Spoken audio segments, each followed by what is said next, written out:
नमस्कार दोस्तों, इन्फोटॉस के बहुत ही फ्रेश एपिसोड में आपका स्वागत है। तो चलिए शुरू करते हैं। आज की दो सबसे पहली अपडेट निकल कर आ रही है Netherland based Swedish home furniture giant IKEA को लेकर, जहां पर दोस्तों इंडिया में उनका जो बिजनेस है उसको एक्सपांड करते हुए आइकिया के द्वारा हमारी फाइनेंशियल कैपिटल मुंबई में उनका एक न्यू स्टोर सक्सेसफुली सेटअप कर दिया गया है एंड 9 दिसंबर को इसको ओपन भी कर दिया जाने वाला है। तो दोस्तों जब से आइकिया ने हमारे देश में एंट्री की है तब से इनकी जो इंडियन मार्केट में रिस्पॉन्स रहा है वो काफी अच्छा रहा है एंड इनफैक्ट हमारे देश की जो इंडियन फर्नीचर इंडस्ट्री है वहां पर ये one of the best performer रहा है। एंड सो इसी को देखते हुए इनके द्वारा इंडिया में उनकी जो प्रेजेंस है उसको इंक्रीज किया जा रहा है, जहां पर अब इन्होंने मुंबई में उनका एक न्यू स्टोर लॉन्च कर दिया है जो कि अराउंड 80,000 स्क्वायर फीट के एरिया में फैला है एंड स्पेसिफिकली इसको मुंबई के जो वर्ली एरिया है वहां पर बनाकर कंप्लीट किया गया है और जल्दी ही इसकी जो ओपनिंग है वो भी कर दी जाएगी। एंड इसके अलावा मैं आपको ये भी बता दूं कि आइकिया के पास में ऑलरेडी मुंबई में उनका एक स्टोर है, नवी मुंबई में भी उनके द्वारा एक स्टोर को सेटअप किया जा रहा है। तो दोस्तों देखते हैं कि और कौन कौन सी सिटीज में इनके द्वारा इनके जो स्टोर है उनको ओपन किया जाता है।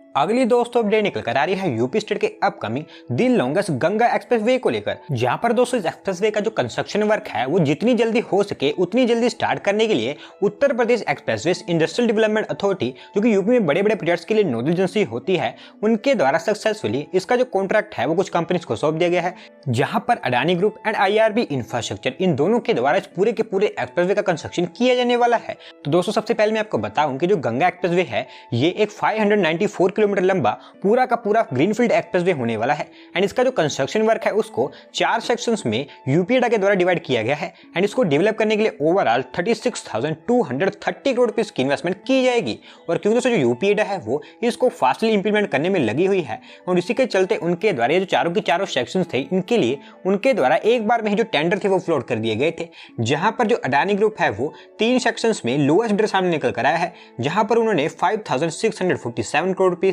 5,810 करोड़ रुपीस, 5,626 करोड़ रुपीस, 3 अलग अलग सेक्शंस के लिए ये 3 अलग अलग बिड्स लगाई थी जो कि लोएस्ट बिडर सामने निकल कर आया है। इसके अलावा जो IRB इंफ्रास्ट्रक्चर है उनके द्वारा इसका जो फर्स्ट सेक्शन है उसके लिए 5,039 करोड़ रुपीस की लोएस्ट बिड लगाई गई थी, जिसके लिए जो फर्स्ट सेक्शन है उसका कॉन्ट्रैक्ट IRB इंफ्रास्ट्रक्चर को दिया गया है। और क्योंकि अब इसकी जो 94% लैंड है वो एक्वायर हो चुकी है तो जल्दी इसका जो कंस्ट्रक्शन वर्क है वो भी हमें स्टार्ट होता देखने को मिलेगा। बढ़ते हैं दोस्तों अगली अपडेट की तरफ जो निकल कर आ रही है India largest solar energy and battery project को लेकर, जहां पर दोस्तों टाटा पावर जो कि टाटा ग्रुप की एक सब्सिडरी कंपनी है, ये कंपनी हमारे देश में सामने निकल कर आई है, जिनके द्वारा India largest solar and battery project develop किए जाने वाला है, क्योंकि इनको हमारी solar energy corporation of India के द्वारा ये जो प्रोजेक्ट है इसका कॉन्ट्रैक्ट सौंप दिया गया है। तो दोस्तों थोड़ा सा मैं आपको डिटेल में बताऊं तो हमारे देश में जो सोलर पावर है उसको इंक्रीज करने एंड साथ साथ में उसकी जो एफिशिएंसी है उसको बेहतर बनाने के लिए solar energy corporation of India के द्वारा एक टेंडर फ्लोट किया गया था, जिसके अंतर्गत 100 मेगावाट का सोलर पावर प्लांट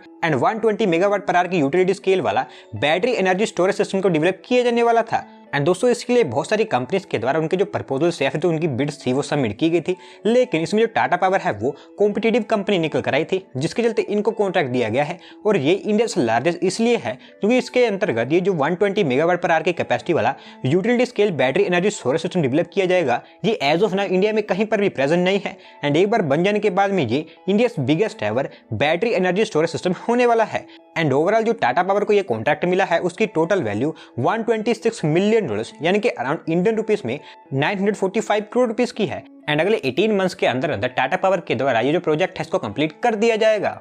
अगली दोस्तों अपडेट निकल कर आ रही है बृहन मुंबई म्युनिसिपल कॉर्पोरेशन को लेकर, जहां पर दोस्तों Maharashtra housing and area development authority उनकी जो मुंबई के वेस्टर्न सबर्ब्स में रेजिडेंशियल प्रॉपर्टीज है वहां पर जो बेसिक फैसिलिटीज एंड अमेनिटीज है उनको बेहतर बनाने के लिए BMC एक न्यू प्लान को लेकर सामने आई है, जिसके according Gorai, Charkop and Borivali in areas में जो रेजिडेंशियल पॉकेट्स और प्रॉपर्टीज हैं यहाँ पर और भी बेहतर बेसिक अमेनिटीज एंड इंफ्रास्ट्रक्चर का डेवलपमेंट किया जाने वाला है। तो दोस्तों थोड़ा सा मैं आपको डिटेल में बताऊं तो जो एरिया है यहाँ पर जो पॉपुलेशन है वो काफी तेजी से इंक्रीज होती चली जा रही है और साथ साथ में ऑलरेडी BMC के अकॉर्डिंग यहाँ पर जो वाटर शॉर्टेज है वो देखने को मिल रही थी। और क्योंकि जो पॉपुलेशन है वो काफी तेजी से इंक्रीज होती चली जा रही है तो ये ऑब्वियस है कि जो वाटर की प्रॉब्लम है वो तो बढ़नी है एंड इसी के साथ साथ में और भी कई तरह की जो प्रॉब्लम्स है वो भी इंक्रीज होती चली जा रही है एंड इन्हीं को रिमूव करने एक तरह से कह सकते हैं कि रिड्यूस करने के लिए जो BMC है उनके द्वारा एक पूरा का पूरा फॉर्म्युलेटेड डेवलपमेंट प्लान बनाया गया है, जिसके अंतर्गत सबसे पहला काम ये किया जाएगा कि इन रेजिडेंशियल प्रॉपर्टीज के पास में जो वाटर सप्लाई एंड जो रोड्स हैं उनको सबसे पहले बेहतर बनाया जाएगा।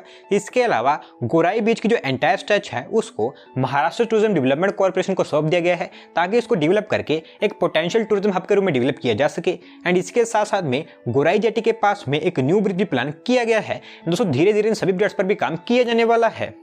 अगली दोस्तों अपडेट निकल कर आ रही है हमारे देश की और भी गोल्ड रिजर्व्स को लेकर, जहां पर दोस्तों हमारी ministry of coal and mines के द्वारा कहा गया है कि बिहार स्टेट का जो जमुई डिस्ट्रिक्ट है वहां पर यह सर्वे किया गया है और वहां पर सर्वे में पाया गया है कि बिहार स्टेट में काफी लार्ज अमाउंट में जो गोल्ड रिजर्व्स हैं वो देखने को मिली है और इनकी जो माइनिंग है वो भी जल्दी स्टार्ट हो सकती है। सो बिल्कुल दोस्तों मैं आपको बताऊं तो बिहार का जो जमुई डिस्ट्रिक्ट है यहाँ पर जो गोल्ड रिजर्व्स हैं उसकी बातें बहुत लंबे समय से होती चली आ रही हैं और कम से कम आज से 30-40 साल पहले यहाँ पर जो लोग रहा करते थे उनको जो मिट्टी है वहां पर काफी ज्यादा गोल्ड रिलेटेड जो पार्टिकल्स हैं या फिर जो पीसेस हैं वो मिला करते थे। और जब हमारी गवर्नमेंट को ये बात पता चली तो उससे 10-15 साल बाद यहाँ पर हमारी गवर्नमेंट के द्वारा कई तरह के जो सर्वेस हैं उनको करवाया गया था और उस सर्वे में साफ साफ बताया गया था कि बिहार का जो जमुई डिस्ट्रिक्ट है यहाँ पर काफी वास्ट गोल्ड की रिजर्व्स हैं। और लेकिन दोस्तों उसके बाद यहाँ पर कुछ काम किया नहीं गया था और आज से 4-5 साल पहले हमारी जो गवर्नमेंट है उनके द्वारा बिहार के वेस्ट चंपारण, गया एंड जमुई इन तीनों डिस्ट्रिक्ट्स में जो गोल्ड की माइंस को ढूंढने का सर्वे था वो दोबारा से स्टार्ट कर दिया गया था।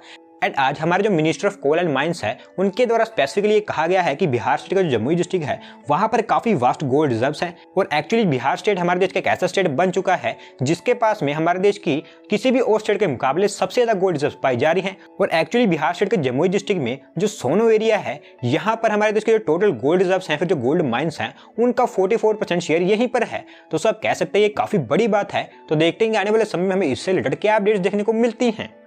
अगली दोस्तों अपडेट निकल कर आ रही है हमारी इंडियन रेलवेज को लेकर, जहां पर हमारे देश में जो फार्मर्स है और उनके जो प्रोडक्ट्स हैं उनकी इजी एंड चीप ट्रांसपोर्टेशन के लिए हमारे देश में जो रेलवेज के द्वारा उनकी जो किसान रेल सर्विसेज को इंट्रोड्यूस किया गया था उसको लेकर एक डेटा लिस्ट किया गया है। एंड दोस्तों उस डेटा के अकॉर्डिंग एज ऑफ नाउ जब से हमारे देश में रेलवेज के द्वारा जो किसान रेल सर्विसेज को इंट्रोड्यूस किया गया है तब से लेकर उन्होंने अब तक 1586 किसान रेल सर्विसेज को ऑपरेट कर लिया है एंड उसके थ्रू 5.2 लाख टन ऑफ जो पेरिशेबल गुड्स हैं उनको ट्रांसपोर्ट किया जा चुका है। तो दोस्तों हमारे देश में जो किसान रेल सर्विसेज थी उनको अगस्त 2020 में हमारी रेलवेज के द्वारा स्टार्ट किया गया था एंड तब से लेकर अब तक हमारी रेलवेज की तरह टोटल 1586 किसान रेल सर्विसेज को सक्सेसफुली ऑपरेट किया जा चुका है जो कि काफी बड़ा नंबर है। और ये जो सर्विसेज थी इनको अरुणाचल प्रदेश, असम, गुजरात, कर्नाटका, मध्य प्रदेश, महाराष्ट्र, पंजाब, तेलंगाना, त्रिपुरा, यूपी, वेस्ट बंगाल इस तरह के जो स्टेट्स हैं यहाँ पर सबसे ज़्यादा ऑपरेट किया गया है एंड इनके थ्रू फ्रूट्स,